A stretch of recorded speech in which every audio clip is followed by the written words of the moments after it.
Welcome, everybody. We will get started. How many people here for the first time tonight? Welcome, welcome, welcome. Welcome to anybody tuning in for the first time on Zoom. Against the Stream is a place where hopefully my intention anyways is to be able to teach the Dharma, teach Buddhism, meditation, the Buddhist teachings. And one of the important parts of having a meditation center is a place to develop community, and that we actually have a home. And this is our Sangha, is the Buddhist word for community. Our Sangha's home, and we can be here and connect. And so I'd like to begin class by asking people to introduce yourself to some people you don't know, because that's it's hard to meet people in meditation for some reason. While you're meditating, it's hard to meet people. But I really feel, as the Buddha's teachings guide us, that it's a central part of Buddhism to meet other meditators, to meet other people on the street, and to develop some community. So I'm going to talk about generosity tonight. So as one of the central teachings, if you reflect for a moment on your relationship to generosity, is it easier for you to give or receive? You know, because I'm going to talk about both the importance of giving and the Buddha's teachings on generosity and giving, but also the flip side of receiving as part of our practice, receiving what's offered, receiving when somebody's kind, generous. And some people find receiving much more challenging than giving, the vulnerability of accepting, easier to be in the power position of giving. So reflecting on that for a moment, and then finding someone in the room that you don't know yet, and have a brief conversation about, or you can do two or three people, about giving and receiving and how that is for you in your life. And online, I'm going to put you in breakout groups. Thank you for doing that and reflecting together on giving and receiving.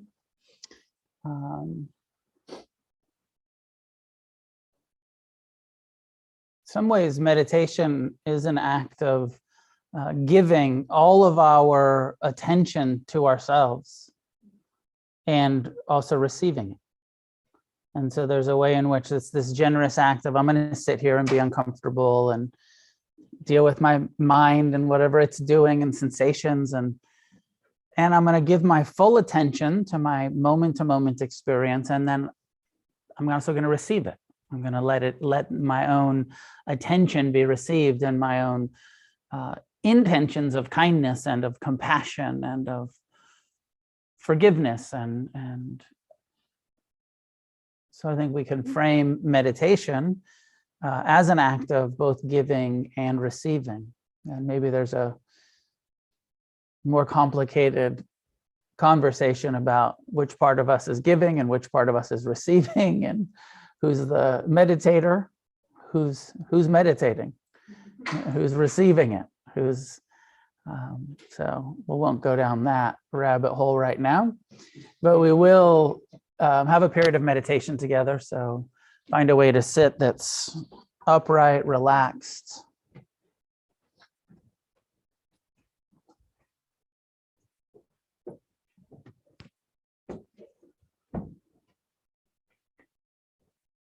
And as you're ready, allow your eyes to be closed.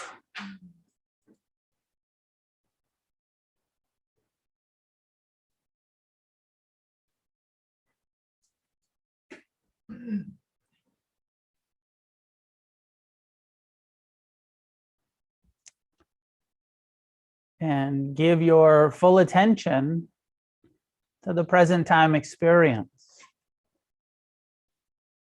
Letting go of the past and the future. We bring our awareness into the present time experience of sensation in the body, awareness of emotion, of energetic experience, as well as mental thoughts and emotions.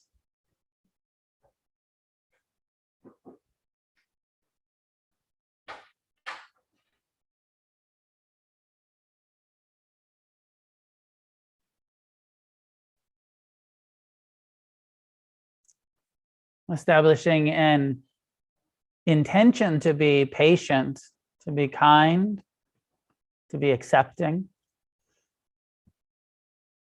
to be friendly towards your own moment-to-moment experience.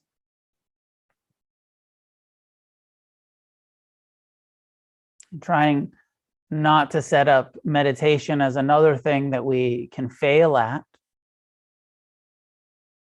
which is the intention to accept our experience just as it is, this body, this heart, mind, becoming aware of what you're feeling,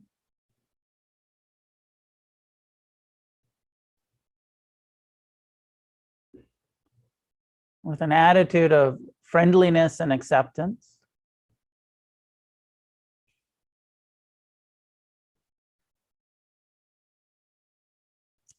And for most, it's suitable to focus the attention on the sensations of the breath.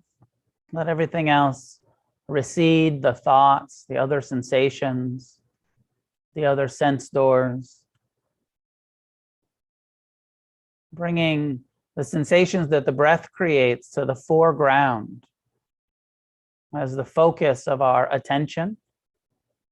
Present time, non-judgmental, kind awareness of the sensations of the breath.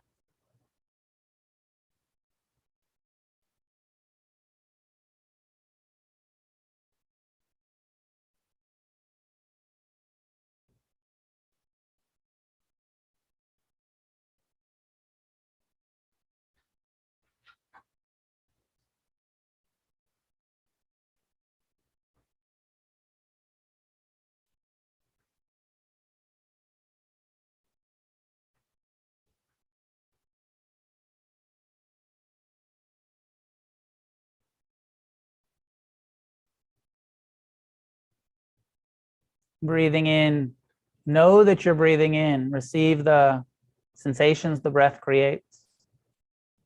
Breathing out, know that you're breathing out. And when the attention is drawn into thinking about something else, a plan, a memory, disengage from that thought.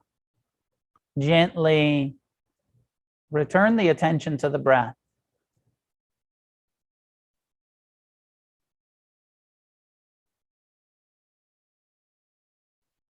Everybody gets involved in the thoughts. We're not trying to stop the mind from thinking, but in this first foundation of mindfulness, we're trying to ignore the mind as we give our full attention to the body sitting. And the breath, for most, is a form of sensation that's constantly happening that we can give our attention to.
connecting, sustaining awareness of the breath, or returning as often as you need to, without judgment,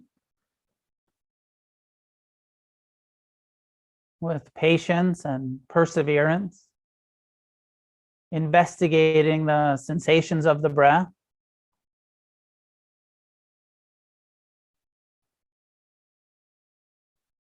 The Buddha said that mindfulness of the breath itself would teach us most of what we need to learn, would reveal the Dharma, the truth of impermanence, the unsatisfactory nature of impermanent phenomena, and the impersonal or not self, way that the body just breathes all by itself.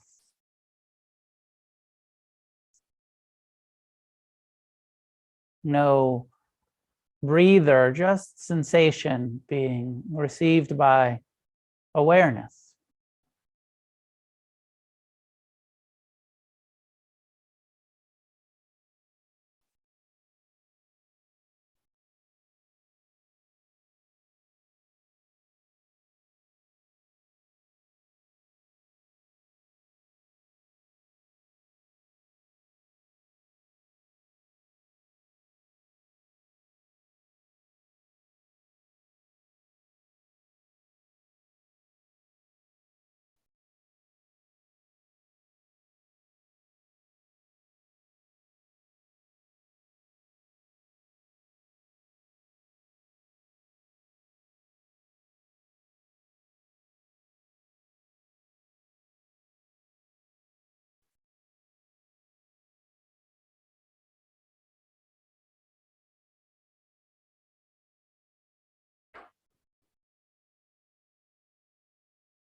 Attempting to stabilize the attention on the object of the breath. When the attention is drawn back into thinking, just knowing, thinking, becoming aware this is a plan, a fantasy. The mind is worrying or resenting whatever it's doing, becoming aware of that. It's not a problem. It's natural. And allowing your attention to come back to the sensations in the body, sitting, breathing, disengaging from the mind, returning to the body over and over.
You can choose to stay with the breath and body as the focus of your attention, mindful, receptive, kind awareness towards the breath with the body. You can begin to expand the Buddha's encouragement to become inclusive of your heart, your mind, the sense doors, sound and sight, smell and taste.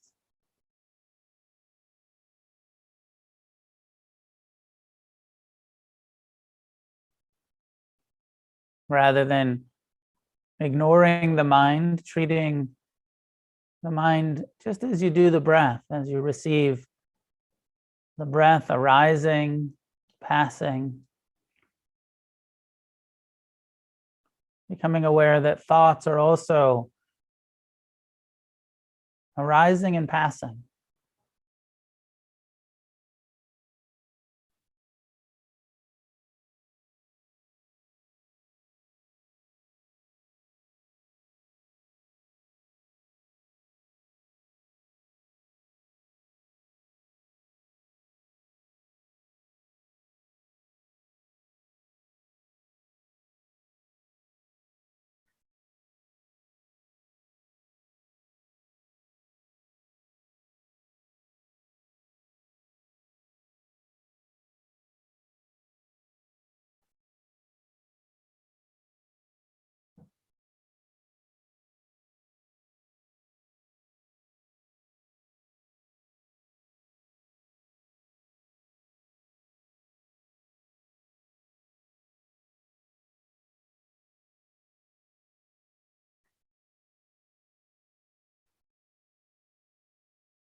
Investigating the feeling tones of the thoughts in the mind, whether your mind is planning or remembering.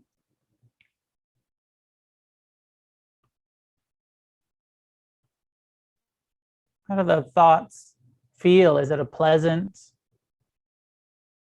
thought your mind is creating, or unpleasant, or perhaps neutral?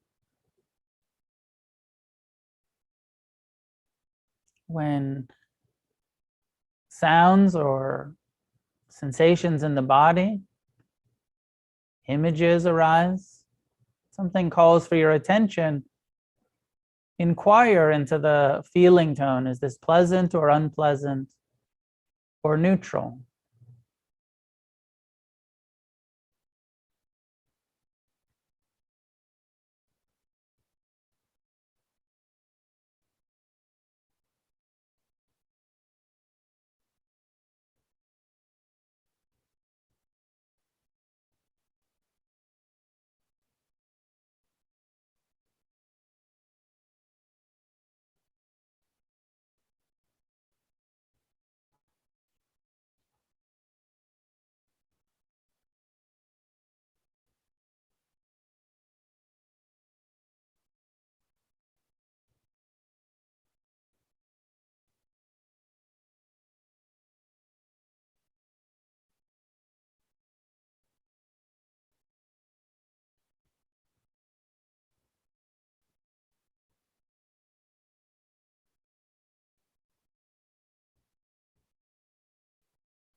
Mindfulness reveals the arising and passing of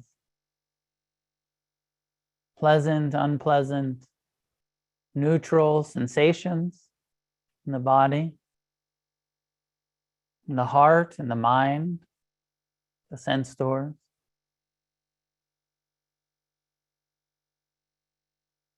Begins to teach us to let go, not cling or try to keep the impermanent phenomena, but to meet it all with friendliness, with kindness, becoming more compassionate towards our own pain,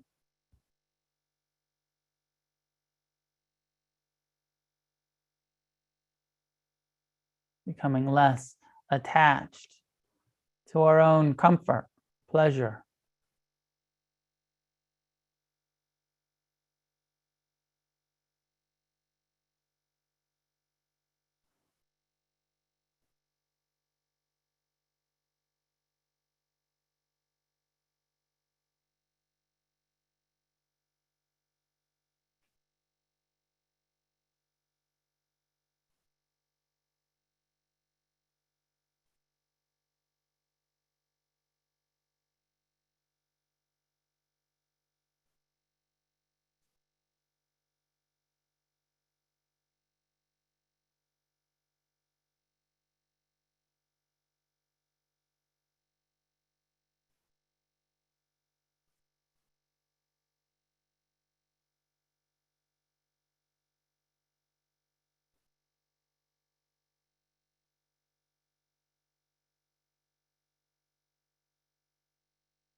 You can continue to be mindful.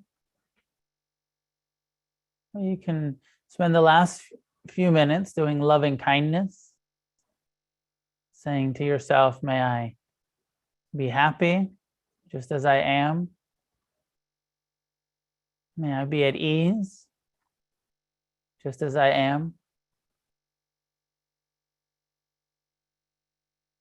May I be free from suffering, from the clinging, the aversion, the self-centeredness that causes suffering. May I be free.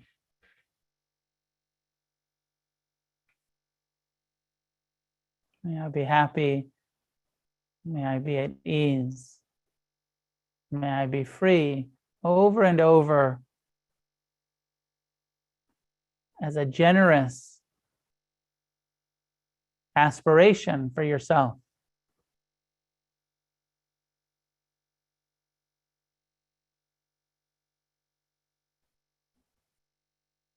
And then receiving these kind, loving, kind thoughts,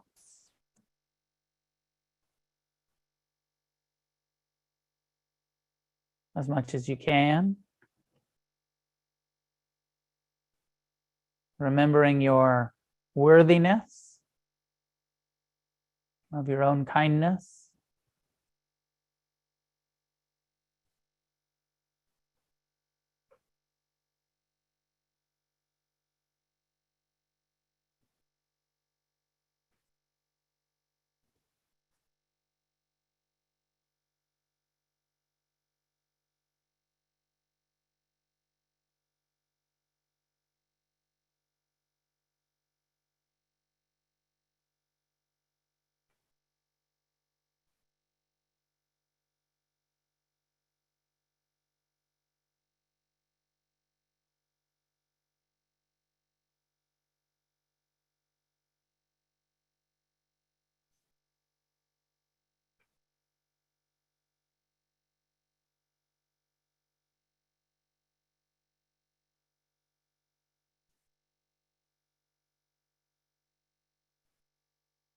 Extending these thoughts of loving kindness to the people sitting next to you as an act of generosity, kindness.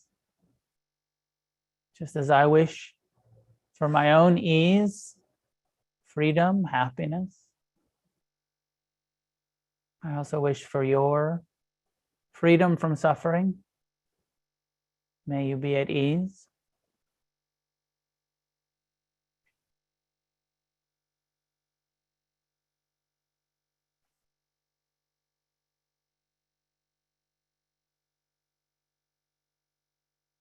May you be happy, the kind of happiness that is probably closer to contentment, sense of well-being.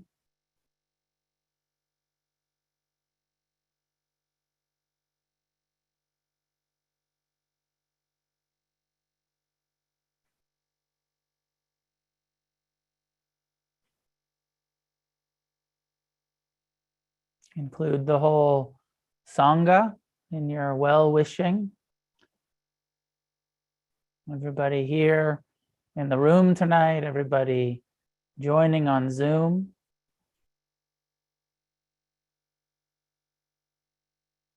Extending loving kindness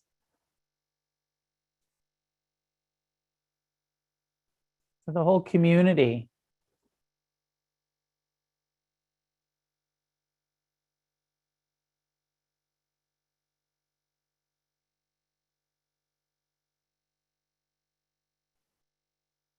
And as you are sending, there's about 45 people online, so extending loving kindness to each one of them. About 40 people in the room. And then pause to reflect that there's 80 people sending loving kindness to you.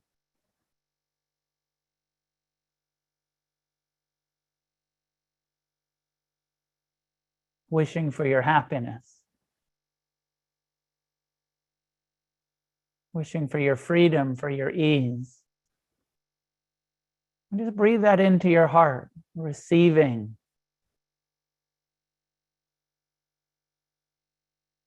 The goodwill, the generous thoughts of others.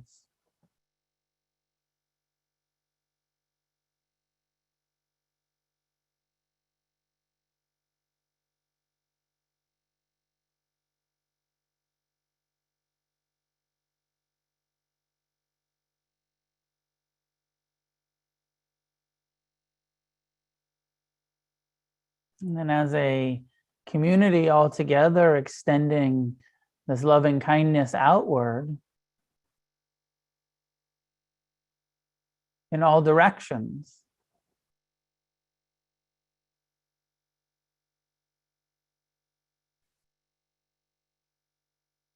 To all living beings, those near and far away, those being born and those dying.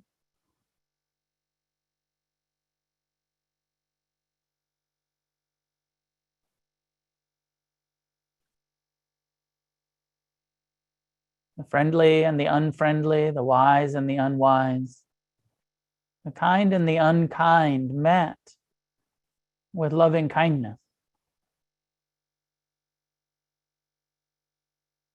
May all beings be at ease.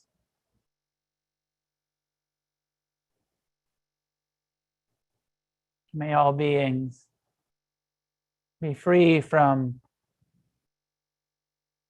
the aversion, the anger, the hatred that causes suffering.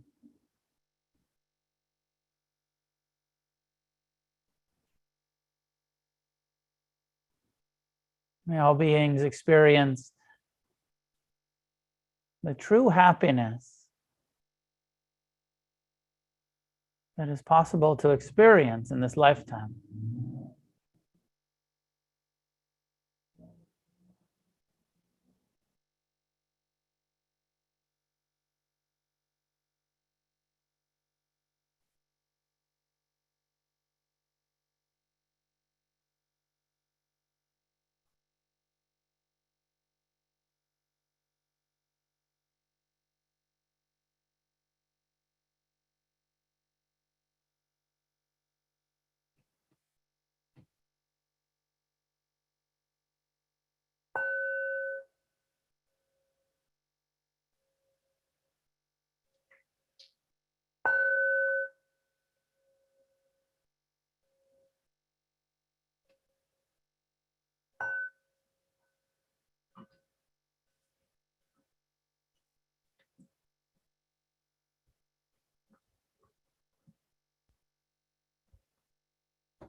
it's said that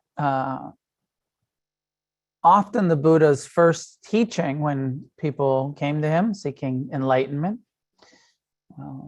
that it began with teachings on generosity. He didn't start with mindfulness. He didn't say, oh, you want to wake up? Here's how to meditate. He said, first, learn how to give, learn the importance of giving. Of course, it's impossible to know if that's true or if that's just a religious trick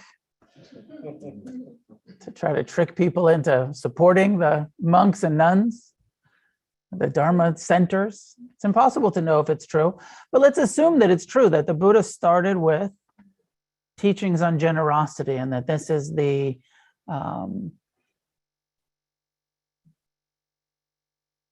why would we need to focus on generosity? Why not just meditate?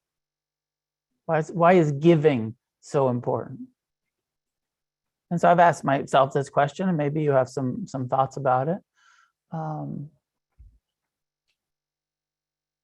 What makes sense to me is that so much of our suffering comes from our self-centeredness, from our craving. The second noble truth, the cause of suffering is craving, clinging. And so if we're creating our suffering by our attachment, our clinging, then it makes sense, like, start letting go. Generosity as an act of non-clinging, as an act of a life lived on what can I get and keep is a life of suffering. A life of how can I help? What can I give? How can I be of service? What can I share my resources? Less suffering. So just on a practical level, makes sense to me. I believe that actually the outcome of awakening, when you follow the Four Noble Truths, the Eightfold Path, if we look at the Buddha's life's example, and this is a little bit confusing to me, but for his search for enlightenment, didn't have much service in it, not much generosity. He actually walked away from his family and went out and meditated for 7 years.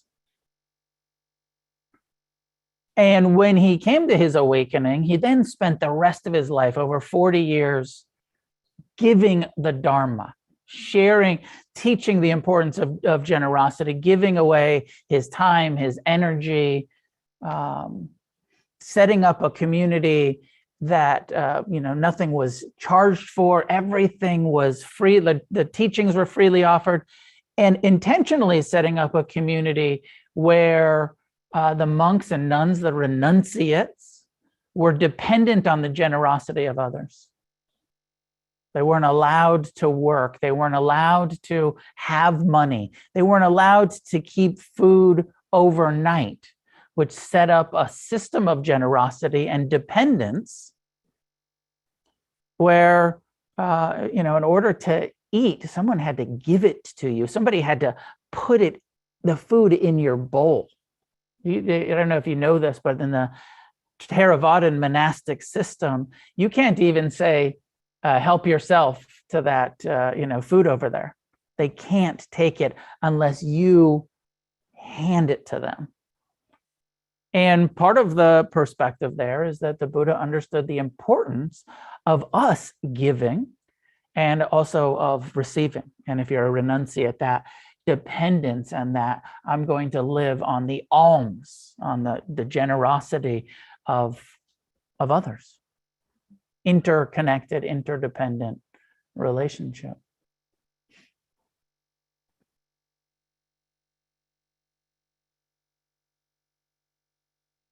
There's a often quoted teaching where the Buddha said something like, if you actually come to understand, if you understood the importance of generosity and how integral it is in our own liberation, he said you would not let a single meal go by where you didn't share some of your food with others. And on this planet where Tens of thousands of people starve to death every day. Still, this planet of abundance.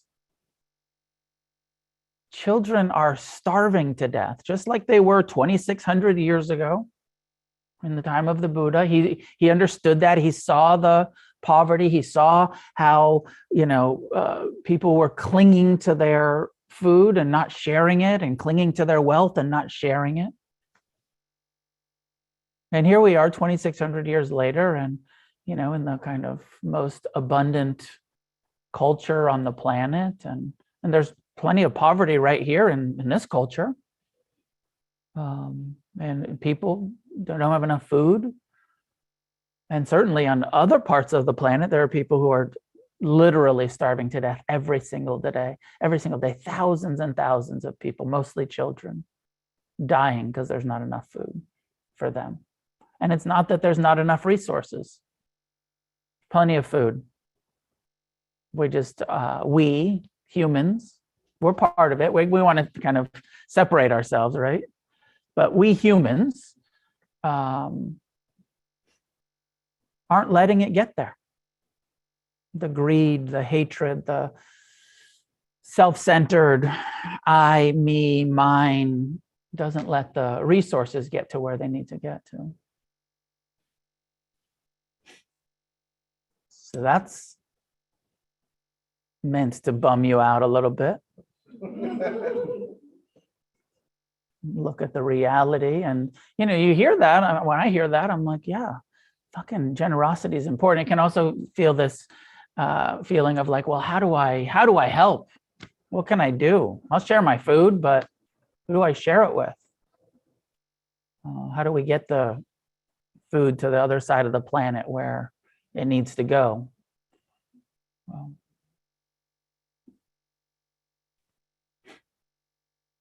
And in that same teaching on generosity, he said, the importance of generosity, and there's in Buddhism, we're talking about karma, cause and effect, positive acts. Generosity is a wholesome karmic action, giving. He said, but the merit, the outcome, the positive karma that comes from generosity is not based on the size of your gift. That he uses the example when he's talking about feeding people. He says, a wealthy person could feed thousands of people because they have all of the resources to do it, and they could feed thousands, millions of people. He said, but somebody with less resources, a poor person, could after their meal simply clean out the bowl that they've been eating with some water and feed the fish in the pond. And just that sort of simple, just the leftovers to the fish. He said, it may be the same karma as when you have very little, giving very little, but giving something. Then when you have a lot, that it's not based on like this sometimes. And I know I've fallen into this, especially my early practice of like really wanting to be generous to the meditation centers or to the monks, or I'm feeling like, I'm struggling to pay my own rent. How can I help? And feeling like, well, is my $10 donation even doing anything? But still doing it, still saying like, yes, I can, if I can afford to, go to the show or the movie or whatever, I can afford to give to the monks or the Dharma centers or whatever.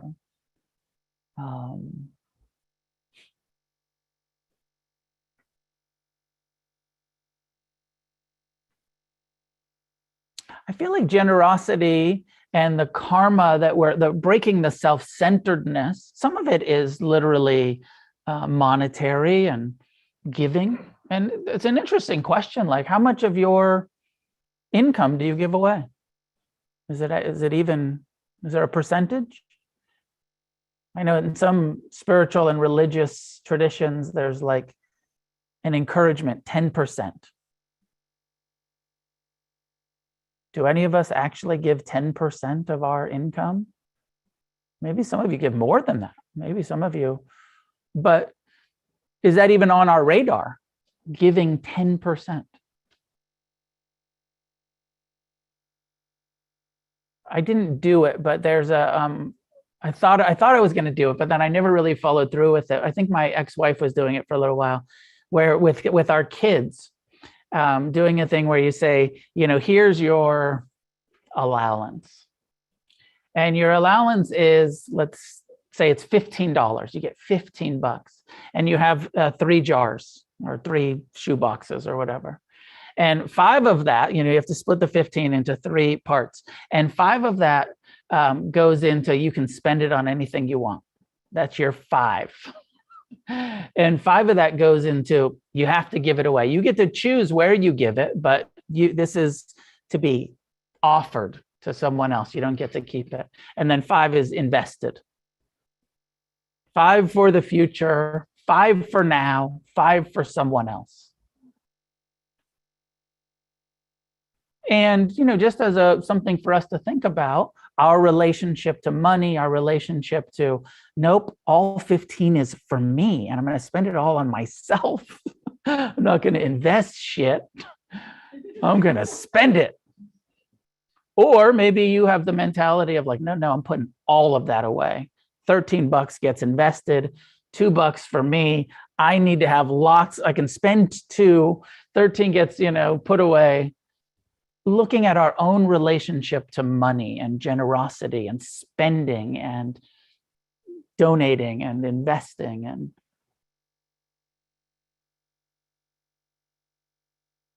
the Buddha addressed relationship to money over and over in the Eightfold Path.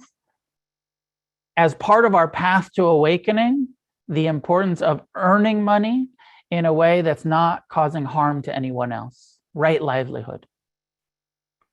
In other places, he talked about the importance of being frugal with our money, about being generous with our money, about being mindful of our relationship to money. And if we look at your life, how much suffering have you had around thinking you don't have enough? How often have you had the thought, I'll be happy and I can relax when I have this much. If I had this much savings, or if I had this much income, or if I had this much. How stressed is it when you don't have enough, when you're feeling broke? And there's that fear that comes up of like, shit, am I going to have what feels like enough to us in that moment?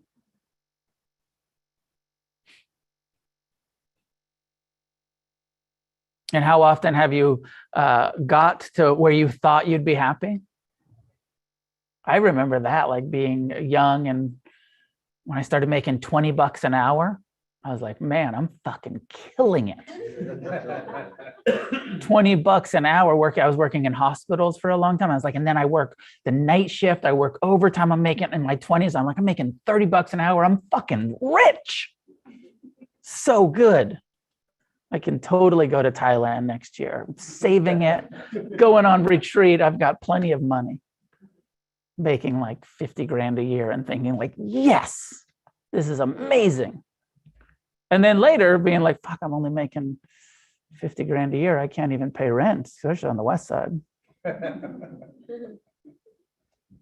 I'm super broke. And just how the kind of target changes and our relationship to money, and when we're feeling like, oh, I've got plenty to give, and when we're feeling like I don't have enough to give. And I guess the core teaching here is we always have enough. And giving doesn't have to be financial. There's a piece of it that's like, always give some of your money away. I think that's a core Buddhist encouragement. Always give some of your money away. And you don't have to give. This is not a pitch it's not a fundraiser for Against the Stream. You don't have to give it. You get to choose where you give it, but always give some of your money away. Be generous. Find places, whether it's world hunger, whether it's environmental activism, animal activism. Find worthy places, spiritual communities, if you find that they're worthy, but find places and make sure to consider this. Consider financial generosity on whatever level is appropriate for you. Even if it feels meager, even if it's $10 here and there.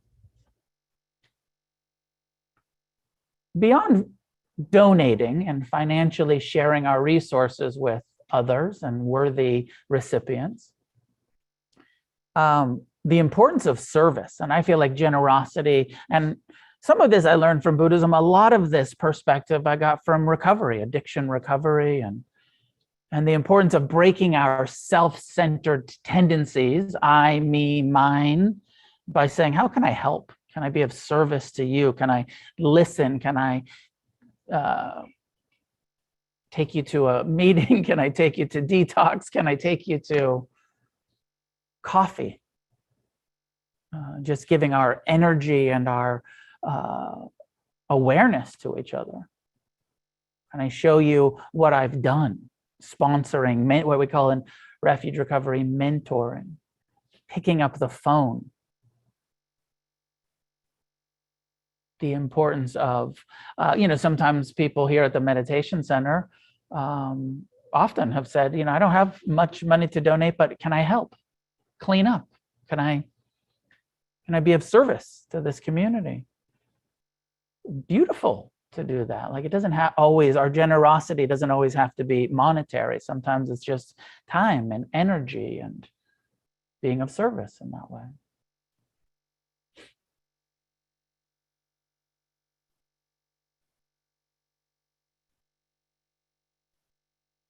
So can we all agree, I don't know, any before I go on, any questions about, any thoughts about like the importance of generosity, of giving? Does it make sense for your own liberation, the importance of giving? That is not just like to be a good person, but to break our self-centered, I, me, mine, clinging, craving, causing our own suffering, the importance of becoming more relaxed with our resources, with our time, with our energy, more compassionate, more loving, more externally present, and not so in here, head up our own ass all the time. How can I help? Is the core question, feeling. And my sense is, unlike the Buddha, rather than waiting until you're fully enlightened and then spending the rest of your life giving it away, for me, it's been such a huge part of my healing, of my recovery, of my search for awakening. How can I help? And it works to break our self-centeredness, becoming other-centered.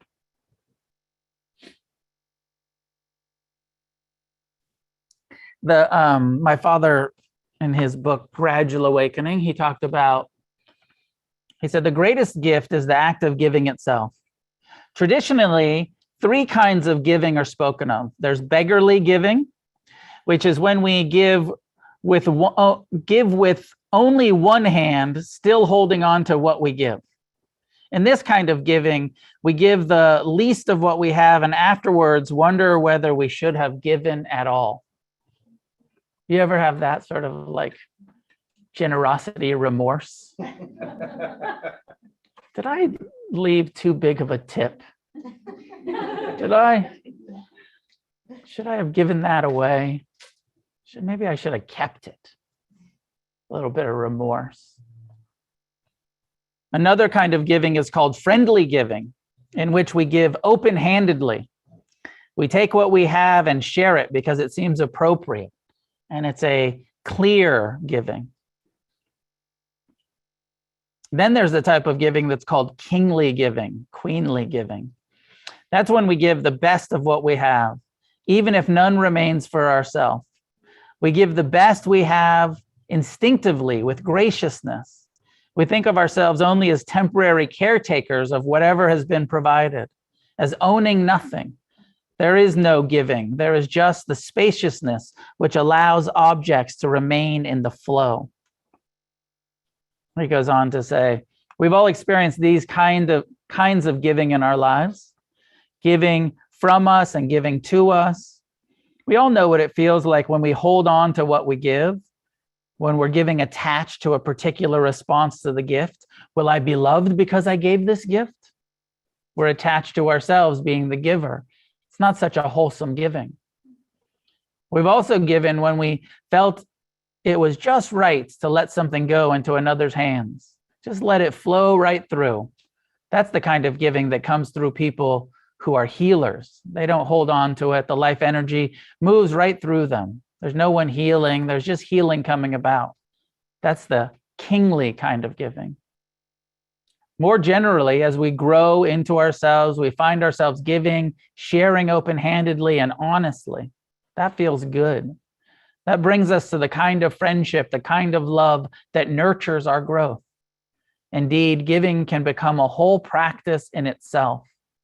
It is possible to open ourselves to a kind of ongoing giving that holds nothing back, that allows us to give away even our anger and our fear. It is that kind of giving that we begin to practice, that we bring to practice, that we cultivate as we cultivate our attention to the breath. That's the kind of giving that encourages a spacious mind. It is simply letting go of non-holding, which claims nothing for itself. The most wonderful gift we can give is ourselves, to let go of ourselves, so that we can experience what we are afresh each moment as though it were a gift. If we can treat everything that comes to us as a gift, as a kind of grace, then we can give ourselves away, holding to nothing, letting go lightly. We give the mind away, we give the body away. We just let it all disappear back into the flow as it passes by. We experience it all and give it all away.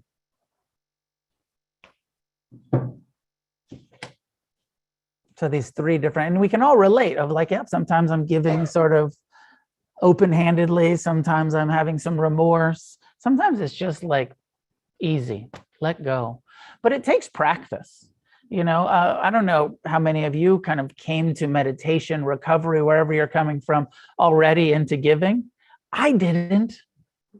I came here in a self-centered, suffering, I got to save my own fucking life because I'm killing myself with drugs. And then I learned to pay attention to the breath, to let go a little bit. I learned about generosity, about service. And it was counter to my instincts. I didn't want to be kind. I didn't want to be forgiving. I certainly didn't want to be generous.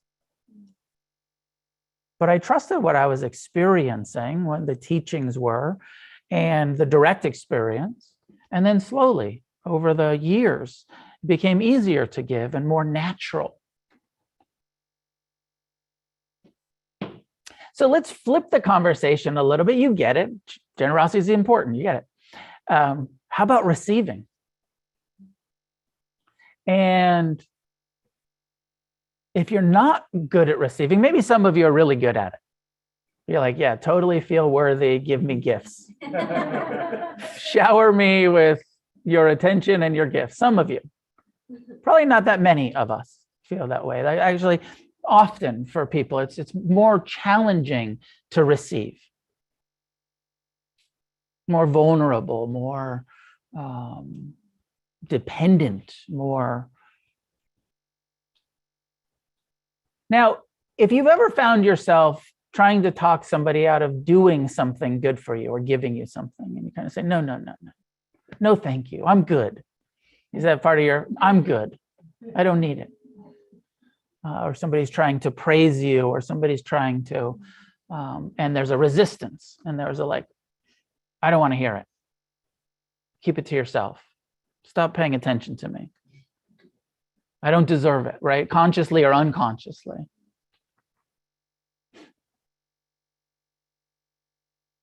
Like somebody's trying to buy you dinner. You're out with friends and they're trying to pick up the bill and you're like, no, we'll split it. We're going American.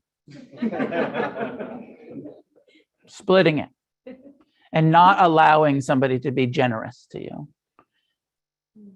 Remember that, first of all, where's that coming from? The kind of not willing to be received. Look at that. What kind of worthiness, what kind of fear of like, oh, they're going to have power over me, I'm going to owe them, what is going on with you? And then try to remember, by saying no to someone's generosity, you're blocking their karma. It's good for them to give, just as it's good for you to give.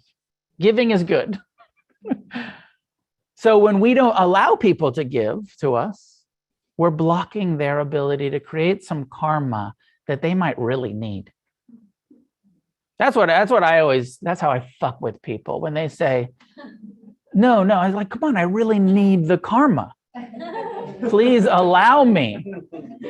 I'm desperate over here. Like, this isn't for you. This is for me. I need to give to break my clinging, self-centered tendencies. So, as part of the conversation and giving and receiving and of course, the loving kindness that we ended the meditation with, there's a place in the Buddha's teaching where he says, if you search the whole world, you would never find any living being more worthy, and in this context, he says, than your loving kindness. But the core, he said, you never find anybody more worthy than you. But we've forgotten our worthiness, our wounds, our societal conditioning, our whatever it is. We've forgotten that actually you are a worthy recipient, and that it's an important part of your healing, your awakening, to not just give all of the time and be in the power position of I'm giving, but to also be in the position of I'm receiving. And it's how we do community. And it's very important in Sangha and community fellowship to have people that you can look up to, have teachers, have mentors, have sponsors, have people who've been there before you and they're giving to you and you're receiving. They're giving you guidance and you're receiving it. It's also important to try to find some peers, people who are like, yep, we're all in this together, kind of. And then so important to have the people that are coming after you that you're being of service to, that you're being supportive of, that you're being kind, you're being generous to, so that sometimes we're the teacher, sometimes we're the student, sometimes we're just homies that hopefully are practicing some giving and receiving to each other. But it's not there's not a hierarchical thing in it. But sometimes there is. And it's important to have that. It's important for us to have people we look up to. And then also to allow people to look up to us. And that we're pulling each other up. We're out of our generosity. We're not trying to maintain a power imbalance. We're pulling all of each other up.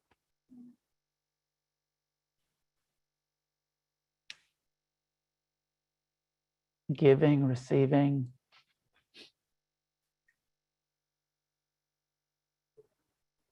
So some of my thoughts, we have a few minutes for dialogue. What do you think about generosity? What are your questions about this in your own life? How have you found it? What's the practical? Jeff or Emily has a comment online. Jump in. Of course it's Jeff. Emily already knows everything. I wondered if you knew this teaching. I think I might have heard it from Kusala a long time ago about like appropriate gift giving, and it's like there's some rules. Like you wouldn't give a parka to someone who lives in the hot desert. Like, and you don't give things that are broken or like meaningless to you. Have you heard that? Or do you know that? It sounds a little bit familiar, but go. Why did it resonate so much with you about what's appropriate and inappropriate? Because I mean, why it resonated, I think, just because it was so practical. It was like, like good things to remember. Like, an appropriate gift. To think about something that somebody might actually find valuable. and to give something that's meaningful, something that's not just a piece of shit to me or that's broken, you know.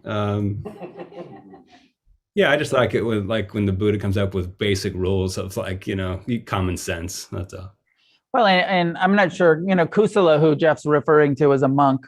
And so especially when giving to the monastics, there are, you know, some guidelines of like what you can get, what they're even allowed to receive. And then this guideline of, don't give a monk that lives in Thailand, you know, down parka. Never going to use it. But if, you know, if you got a monk up in the Himalayas, they're going to be, that's a great gift, you know, where it's cold and so appropriate gift giving. There's a lot of emphasis in the Buddhist teaching about worthy recipients, making sure that you're giving to people that you feel are worthy and that you're not squandering your abundance on unworthy recipients. I think one of the reasons I thought about this tonight is because I've been doing some Christmas shopping. And, you know, it's this sort of American season of sort of forced generosity. And, you know, our kind of capitalist consumer, and how easy it is to get stuck in the like, well, I'm just supposed to, so I have, you know, I got to give my kids some shit and I got to do it because I have to. But trying to come back to like, actually generosity is a practice. And maybe Jeff's thing is like, what are, you know, really thinking and tuning into each person, like what's an appropriate gift for this person? And how challenging that is when your children are completely spoiled and they have everything. They don't need anything, but you still want to give them some stuff. And I'm often guilty of it. I'm like buying them shit in December that I should be putting under the tree, right? Instead of like saving it, you know, like I should put this shit under the tree rather than just taking you shopping on the 15th. I should put this shit under the tree.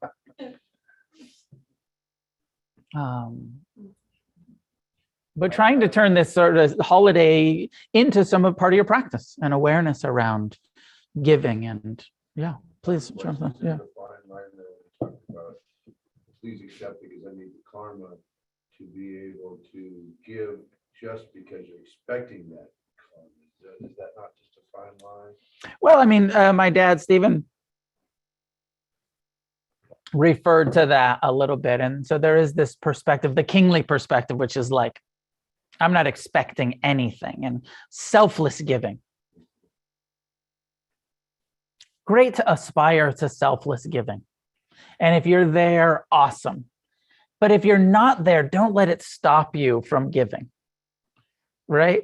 That's the ultimate place where we can kind of just be kind and generous and have no expectation of anything in return. And our karma is so clean that we're not even worried about the karmic repercussion but none of us are there. So it's okay to just be where we're at, which is like, nope, I got a lot of karma to purify. And I love the benefits of generosity, and it's okay to enjoy. It feels good to give when it starts to feel good to give. For me, it took a while for it to start to feel good to give. In the beginning, it was always that one-handed, beggarly kind of like, oh, I don't want to fucking give. I like to do a thing. I've talked about this before. I didn't do it last year on my birthday, but sometimes on my birthday, I'll do a white elephant giveaway thing. You know what that is? That's like when you give gifts and then you take numbers and people can steal each other's gifts. Yeah. I like to do that, but the people that I invite to that, I say, you have to bring something you don't want to give away and give it away. Something that's precious, not some bullshit, but something that's precious that you're willing to release, but you don't really want to. And sometimes it backfires because people are like, this is my mixtape. from 87, and I do not want to give it away. It's so precious to me.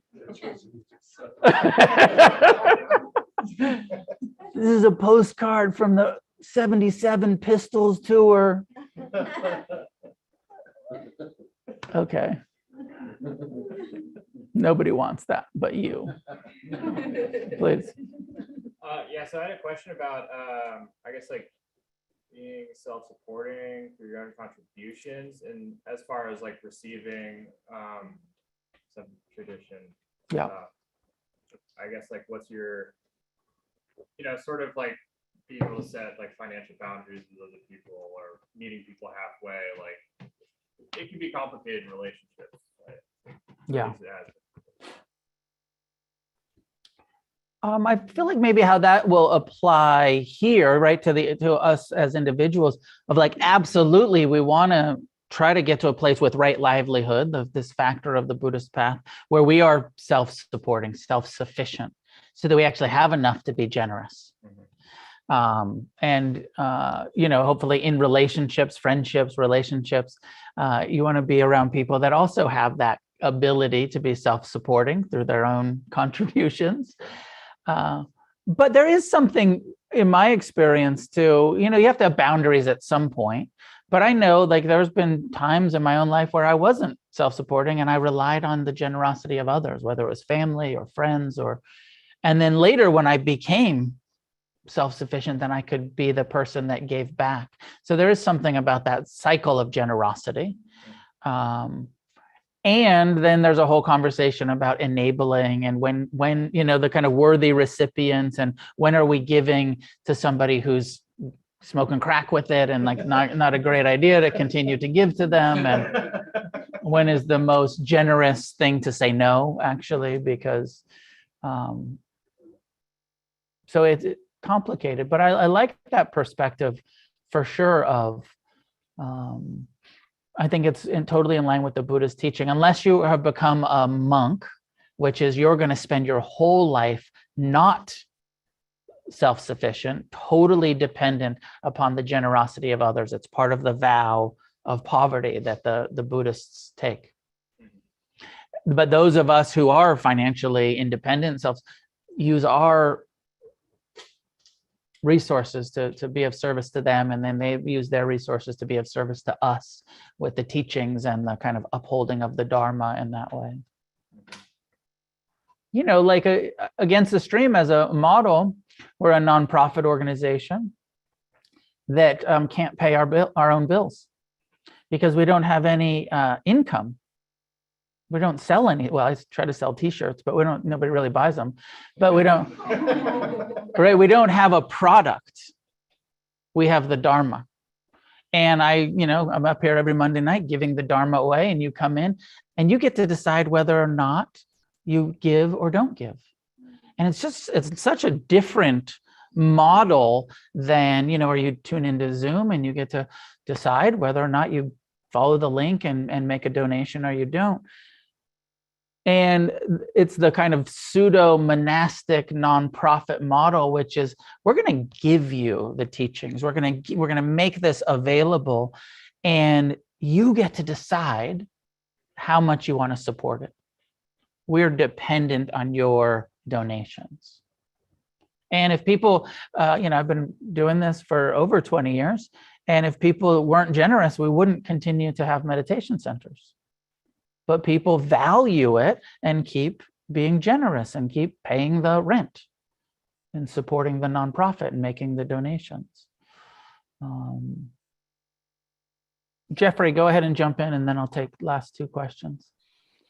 Thank you, Noah. Just, I'm glad you brought up the Christmas season stuff, because I've been struggling with that. My birthday is this month too, so it's like overload. And I feel like I'm getting better at receiving graciously. But the problem I struggle with is, what do I do with all of this crap I keep receiving?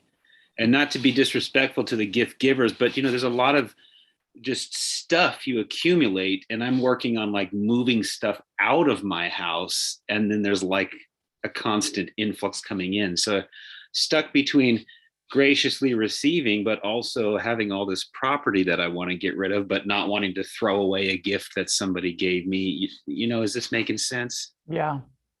My dad had all of those very 70s, images of the flow of things coming through our custody. And so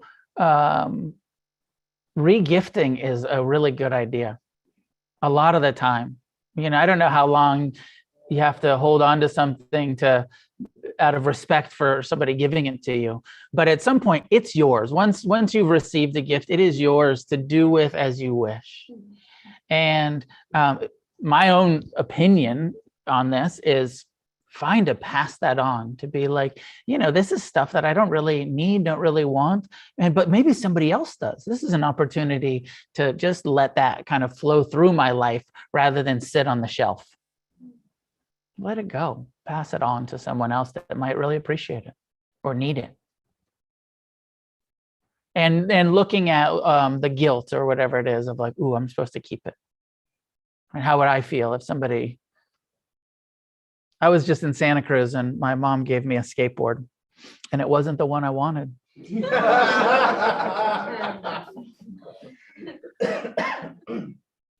And I'm a 50-year-old man that doesn't really need mom to give me skateboards anymore, but she got me a skateboard. And I'm totally going to give it away because it's not that, it's like I've already got it. I wanted a longboard. She got me another. And so I'm going to, think she's not tuned in tonight. So I'm going to pass it on. Somebody's going to be stoked on that skateboard. Pass it on. Last one. So you, about the family thing, I think is really interesting. My father, who's been dead for 10 years now, his birthday was last weekend, and my brother and I go out to his gravesite every year, and that's a thing. And my son's birthday is going to be 9 on the 16th. And the whole holiday thing, Jesus Christ, it is such a nightmare for me in a way, because it's just, there's so much expectation around giving, receiving, and what a family's supposed to be like, what it is and what it's not. And I'd been sitting with this for about a week now, and I thought it was this is the first time I've heard you speak since you brought your father's work into your talk. I'm sure you have before. It's a little personal for you, so but this is something you've shared publicly too. And I was thinking about when your father passed and you were sitting with the Sangha and you had a conversation and someone just straight up asked you about your dad, like, and you said, I'm not sure if he was a good father, but he was an excellent teacher. And I thought, what an amazing gift for you to be able to teach your father's work in this environment and pass it on in a way that really spoke to me, and the way that I had my relationship with my father who passed away. And I think the giving of a gift in that way is so much more, whether it's stuff or whether it's the Dharma or whether it's finding a way to find generosity within yourself to accept those things in your life that you can parse through maybe in that way. Yeah. It was a really particular kind of generosity that I thought that you showed tonight. And if you know the context of that, was super important to me to see you do that. And I just wanted to thank you. Thank you. You're welcome. Thank you. This book is, this book was my, like, I've got some issues with my dad, as you know, but this book was like my Bible, right? The Gradual Awakening was like the first Dharma book that I read, and it made sense. And it started me on this whole path. And so, the fact, I think I know, like, there's some other people nodding that have read the book. I think that, of course, it's my dad, so that's meaningful on some levels, but it's also just a really good book.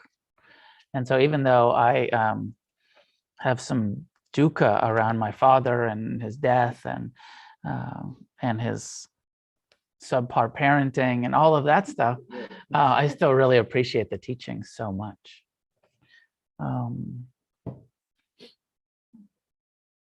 I want to end with my mom, who's a member of the Sangha.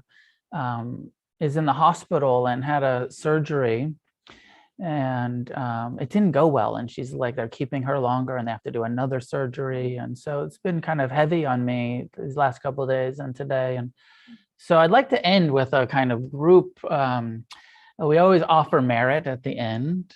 And it is thought that we can offer merit to specific people. And not all of you know my mom, Patty, but she like runs my website and registers for retreats. And she's at class on Zoom every week. And she's part of our community.